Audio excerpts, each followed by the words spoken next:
Desde los estudios de NTC, la red independiente presenta Noticias 1.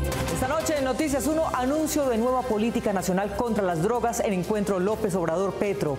Desde Bruce McMaster hasta la Organización Indígena Nacional, presentes en diálogo en Bogotá con delegados del ELN y el gobierno. Detención carcelaria de Arturo Char sustentada en el peligro de que él pueda obstruir la justicia. Candidatos a la alcaldía de Bogotá opinan sobre cobrar transporte en cuenta de energía. Dicen que sí, pero no. Y en los deportes, Mauricio Posada. Mónica, Colombia va por los 3 puntos, así lo aseguró Luis Sinisterra antes del vuelo a Chile. Tras la derrota en Uruguay, los australes esperan contar con Alexis Sánchez como máxima novedad. Y jornada de sorpresas en Europa. Alemania fue goleada, mientras Inglaterra e Italia no pasaron del empate. Por la prensa libre y el derecho que todos ustedes tienen a la verdad, yo soy la Red Independiente. Presenta Noticias 1 con Mónica Rodríguez y Mauricio Posada. Buenas noches y bienvenidos a la mejor información del fin de semana. Después de su arribo ayer en la tarde a Cali, encuentro privado con el presidente Petro, el presidente de México, Andrés Manuel López Obrador, asistió hoy a una jornada de trabajo en la Conferencia Continental sobre Drogas. Miguel Ángel Peñaranda. Mónica, los dos jefes de Estado dieron una rueda de prensa como clausura de la conferencia y ambos hablaron de los acuerdos para combatir el narcotráfico que asuela a los dos países.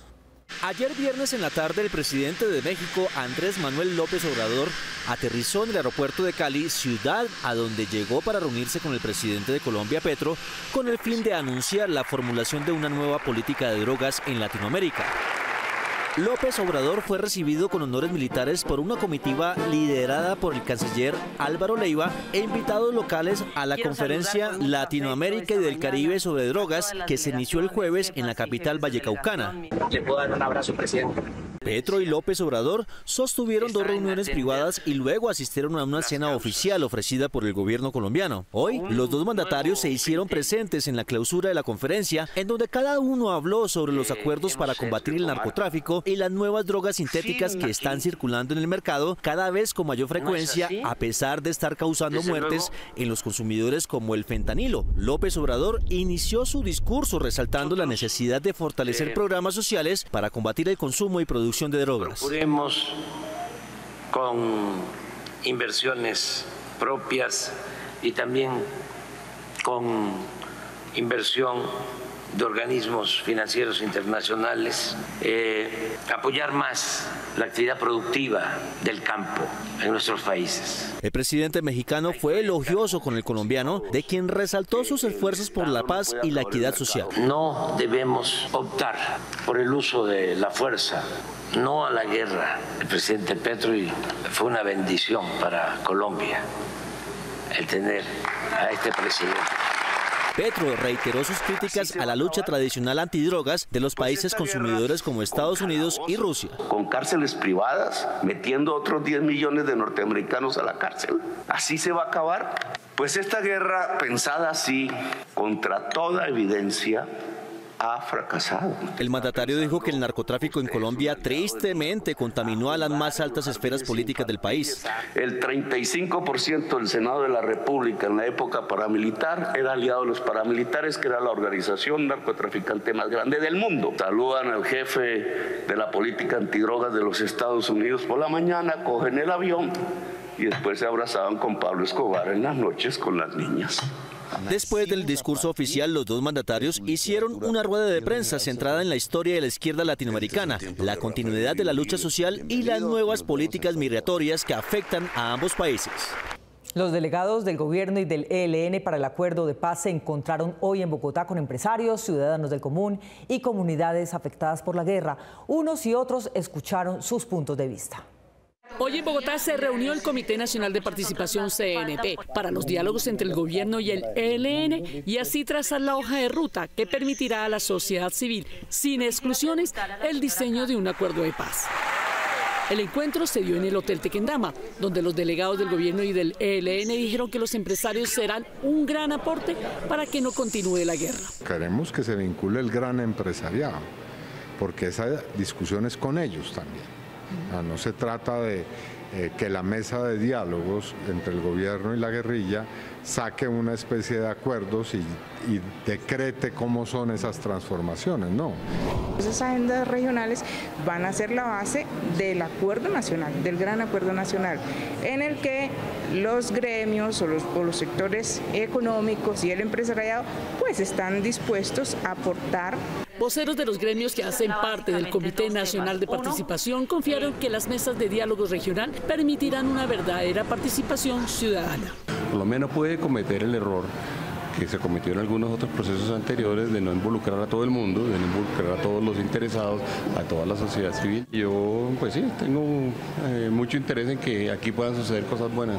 Es construir una metodología con la cual se va a desarrollar ese diálogo a nivel territorial en el marco de la negociación. Que la sociedad y la ciudadanía entienda qué es eso que queremos, digamos, lograr a partir del proceso de participación ciudadana. Quienes representan a la fuerza pública en los diálogos con el ELN sostienen que la guerra les ha enseñado que la población civil es importante. Hay que llegar hasta la última vereda. Hay que escuchar qué está pasando en la última vereda. Porque todos en ese complejo, en esa complejidad, pues tenemos que estar bien. Nadie puede decir, oiga, a mí no me llamaron, no.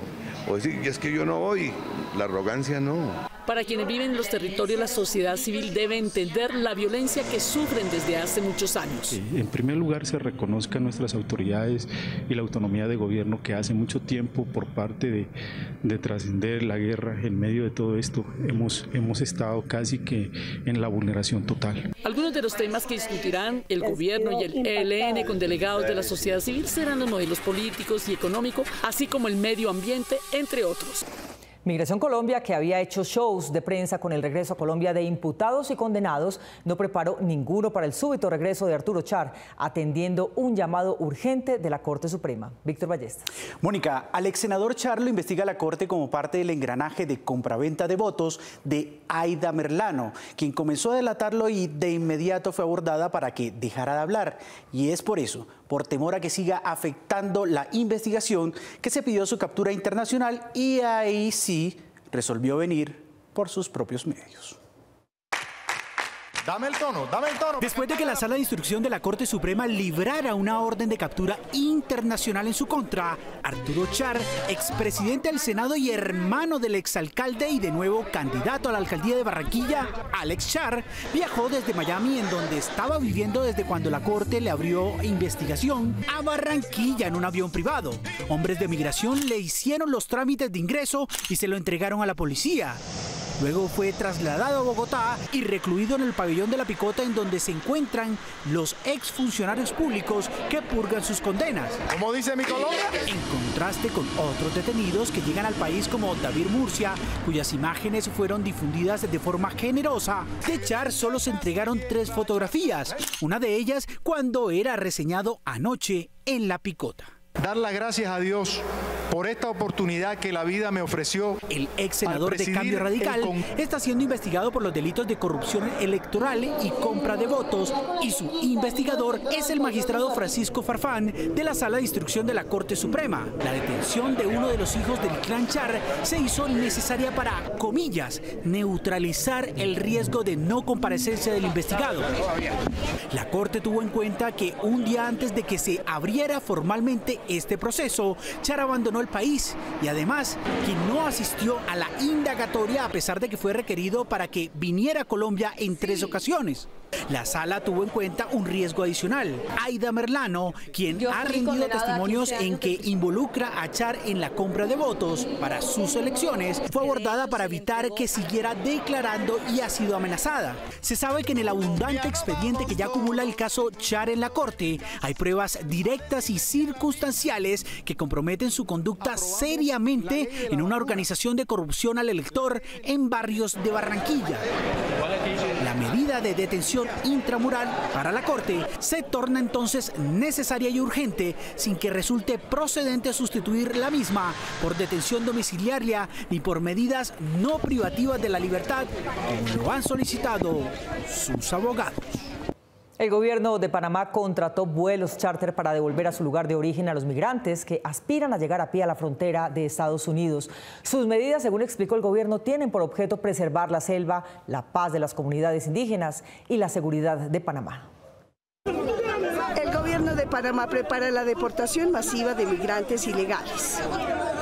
La directora de la Autoridad de Migración de Panamá confirmó que su gobierno dio luz verde a la contratación de los aviones charters que sean necesarios para expulsar a los migrantes ilegales que se atrevan a llegar a su país por el aeropuerto de Tocumen o que crucen la selva del Darién. A través de contrataciones de vuelos charters, que ya saben ustedes, el señor presidente y el señor ministro de Seguridad han autorizado estos vuelos y estamos ahora mismo en los procesos de contratación para poder deportar o expulsar mayor número de gente.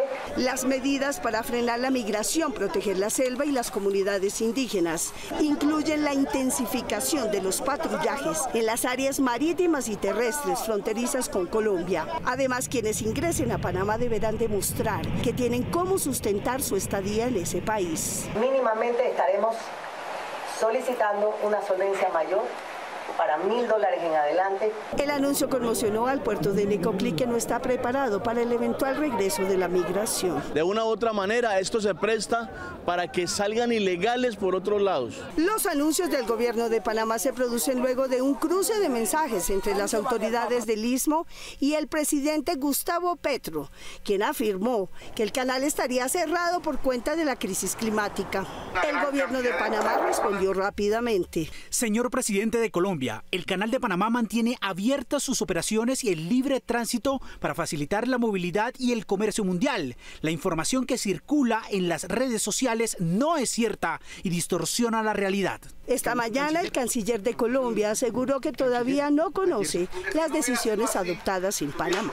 Panamá ya está alquilando aviones y todo para las personas. Tampoco, no le puedo responder porque realmente no conozco nada distinto a lo que yo he venido conversando de forma tripartita, que es Colombia, Estados Unidos y Panamá. El ministro de Seguridad de Panamá anunció que esta semana visitará el Darién junto con su homólogo de Costa Rica, que también estudia medidas para proteger su patrimonio ambiental. La comisión que la oposición logró radicar en un descuido de la bancada de gobierno fue juzgada en la plenaria de la Cámara. Quedó claro que unos se descuidaron y otros aprovecharon el papayazo, pero al final de cuentas se aprobó. Gustavo Monge. Mónica, esa comisión será la encargada de analizar las 395 proposiciones alternas al articulado de la reforma a la salud. Pero su trabajo no detendrá el trámite del proyecto, que según dijeron era la intención de sus promotores. Este fue el informe de Noticias 1 la semana pasada. Aprueba la plenaria el orden del día con las proposiciones. Aprueba, presidente. En ese informe se mostró cómo trabaja la Cámara de Representantes. Me siento avergonzada con los colombianos por esto que está pasando. Toda la semana hubo controversia por la creación de una subcomisión en la reforma a la salud. Algo huele mal. Un acuerdo nacional no se hace evidentemente con jugaditas. Promotores de esta subcomisión con tono alto increparon a los miembros de la bancada de gobierno. ¿Por qué les molesta? No sean incoherentes y sentémonos a dialogar y a concertar. El gobierno tiene derecho constitucional y legal de hablar aquí en esta plenaria. Dijeron que había sido una jugadita esta proposición. Representantes que quieren discutir la reforma en la plenaria recordaron su trabajo en primer debate en Comisión Séptima. Acabemos con las comisiones constitucionales, entonces, si no se va a respetar a los congresistas que hemos estudiado, que hemos debatido. Los sectores escuchan en los debates y además en la Comisión Séptima también escuchamos a todo el mundo. Los contradictores de la reforma tenían dos cartas por jugar. Voy a votar a favor el aplazamiento de esta reforma. Propuesta que no fue atendida, como tampoco la idea de archivar la reforma. Ha sido negada la ponencia y las proposiciones de archivo. Si por un lado la aprobación de la subcomisión no fue debatida, las acusaciones permanecen. También del otro estaban distraídos y no se dieron cuenta. Tenemos que estar más atentos. No dar papaya. Otros reflexionaron sobre la falta de concentración de lo que pasa en las sesiones. Si estamos sentados y tenemos en el Congreso y en la Cámara, tenemos que estar prestando atención. La subcomisión o comisión accidental realizará un informe sobre las 395 proposiciones radicadas, pero la actividad legislativa seguirá liderada por la plenaria. La comisión accidental de ninguna manera suplanta las funciones de la plenaria. Los integrantes de la subcomisión se conocerán el martes de la semana entrante, cuando se efectúe un nuevo debate en plenaria de la reforma a la salud. Colombia quedó en el puesto 60 en el listado de mejores 87 países, lo que indican los indicadores. La revista US News and World Report publicó ayer su índice Best Country, en el que clasifica a 87 países según su estándar de vida. El mejor para ellos es Suiza, con un ingreso per cápita de $83.500 por año. El primer latino, España, en el puesto 17. El primer latinoamericano, Brasil, seguido de México. A Colombia le dio el puesto 60 y el último en la lista fue Irán. Esto indica que la revista estadounidense valora a los países por su plata. Esto es lo que indican los indicadores. El primero en acoger la propuesta del presidente para que el transporte público se pague en la tarifa de energía fue su principal contradictor, el exalcalde Enrique Peñalosa. Los técnicos la ven viable, pero no en todo lado. Marta Olaya.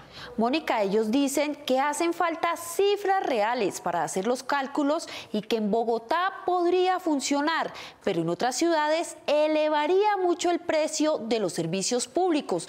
Por el momento, el gobierno otorgó $1 billón para el sistema de transporte público en todas las ciudades. ¿De dónde vamos a sacar?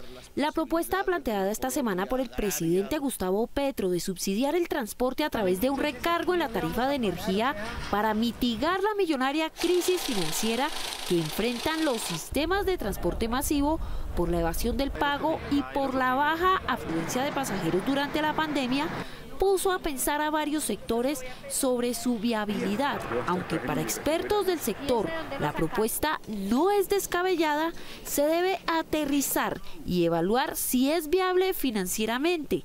Hasta el momento las cifras que se han conocido son especulativas. Y hay que mirar muy bien si los estratos 2, 3, 4 y 5 y 6, qué porcentaje toman el servicio de transporte público y qué tanto se le encarecería el servicio de la luz.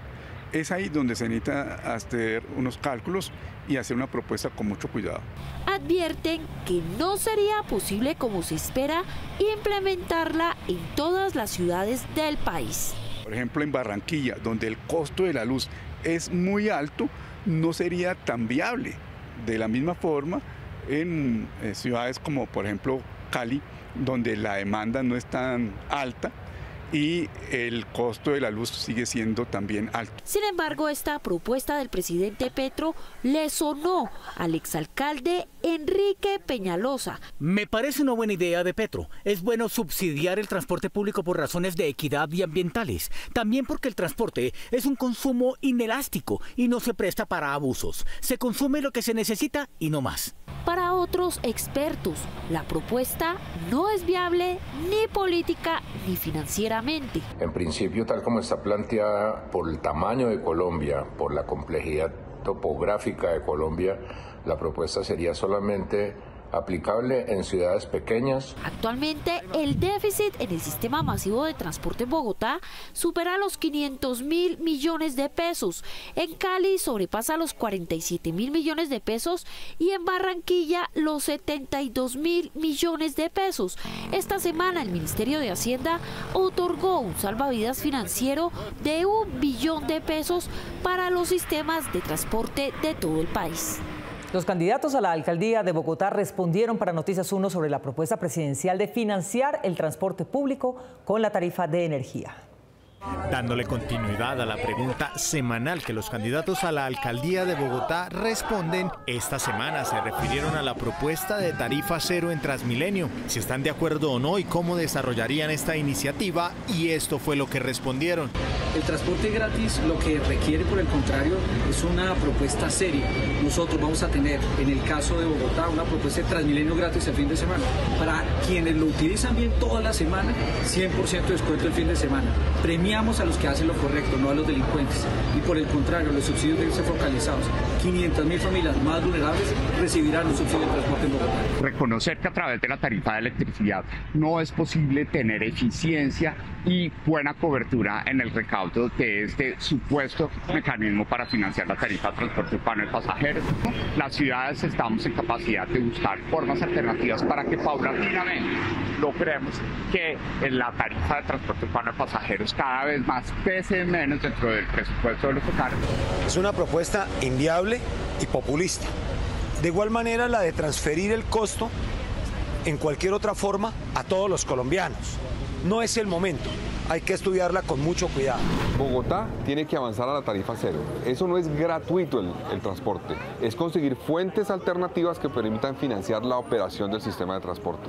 Eso toma tiempo y obliga a garantizar que identificamos fuentes complementarias, no una sola, porque una sola puede cargar mucho sobre una población el costo de la operación. Por ejemplo, lo que propone el presidente Petro es erróneo, porque cargar todo a través de la tarifa de energía va a llevar a prácticamente duplicar el predial en Bogotá. Por el momento, las opiniones están divididas, pero todos los candidatos dispuestos a abrir una discusión en torno al precio y a mejorar el transporte público de la ciudad.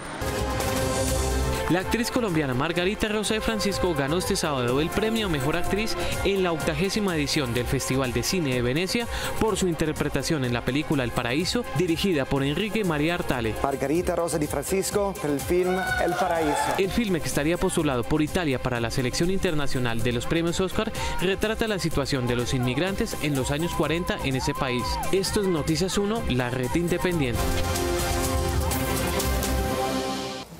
A pesar de los avances científicos del siglo XXI, aún hay más del 70% de la Tierra que no tiene Internet. Nos referimos al mar, que dejará de estar offline por cuenta de un experimento de la Universidad de la Sapiencia de Roma. Un emprendimiento de la Universidad de Sapiencia de Roma está desarrollando el primer servidor de Internet submarino que podrá generar conexiones sin cables como el Wi-Fi que usamos día a día, pero debajo del agua. La implementación de esta red inalámbrica funciona mediante una combinación de prácticas convencionales como las comunicaciones acústicas para distancias medias y sensores LED para largos recorridos, conjunto a las ventajas de la inteligencia artificial para la transferencia de datos que podrán operar hasta los 3.000 metros debajo del mar.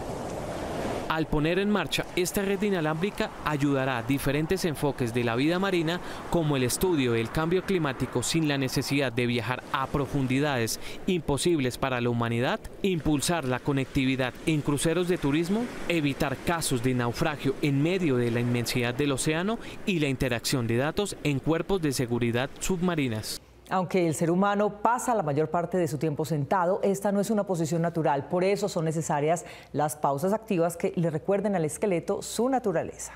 El esqueleto humano está diseñado para mantenerse de pie. La posición de sentado, propia del ejercicio laboral, es artificial. Por eso no debe ser permanente. Tener en cuenta la importancia de las pausas activas, ya que sí es importante tomarnos un tiempo dentro de la jornada para cambiar de posición. Si mi jornada laboral es sentada, pues yo debo ponerme de pie. Si lo es de pie, pues cambiar a sentada. No tomar pausas activas puede ocasionar tendinitis, cervicalgia y lumbalgia. Es importante cambiar constantemente de posición y levantarse del puesto por 2 o 3 minutos cada 2 horas. Para el computador de escritorio es que tengamos la pantalla al nivel visual, que tengamos un espacio aproximado de 15 centímetros entre el teclado y el borde del escritorio para poder apoyar los miembros superiores, ajustar la silla, donde debemos contar con un apoyo. Normalmente es recomendable mantener la pantalla a la altura de los ojos, tener entre 45 a 55 centímetros de distancia entre el cuerpo y el computador y mantener la espalda apoyada contra el respaldo de la silla. Y llegó la hora de los deportes con Mauricio Posada. Mauro, muy feliz sábado. Mónica, muy buenas noches. Iniciamos la acción de los deportes en Noticias 1, porque ya en territorio chileno, la Selección Colombia se alista para su primer entrenamiento en Santiago. Gerson Caucha. Mauricio, antes de abordar el vuelo, habló Luis Sinisterra con los medios de comunicación. Aseguró que van por los 3 puntos en la segunda fecha de la eliminatoria rumbo al Mundial de 2026. La selección cumplió con su último entrenamiento en Barranquilla. En la sede deportiva de la Federación Colombiana de Fútbol fue la práctica con la que la tricolor se despidió del país para emprender viaje rumbo a Santiago, sede del próximo duelo eliminatorio, esta vez contra Chile. Sabemos que ellos de local son fuertes y vamos a ir a hacer nuestro trabajo con la jerarquía que sabemos que Chile tiene de local, entonces vamos a ir a tratar de buscar los 3 puntos, que es lo principal. Para Luis Sinisterra, la necesidad de sumar con la que llega la Roja tras caer 3-1 contra Uruguay incrementa la exigencia del juego del próximo martes. Sabemos que ellos vienen de una derrota y querrán salir a sumar los 3 puntos.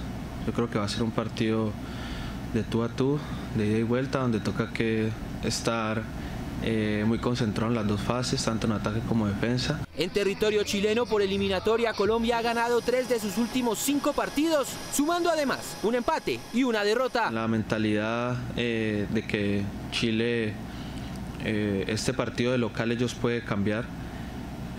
Tienen jugadores bastante importantes que juegan en el exterior y en el fútbol local que pueden ponernos las cosas difíciles. Hace poco el equipo que dirige Néstor Lorenzo llegó a Santiago, donde el martes en el Estadio Monumental enfrentará a Chile por la segunda fecha de la eliminatoria rumbo al Mundial de 2026.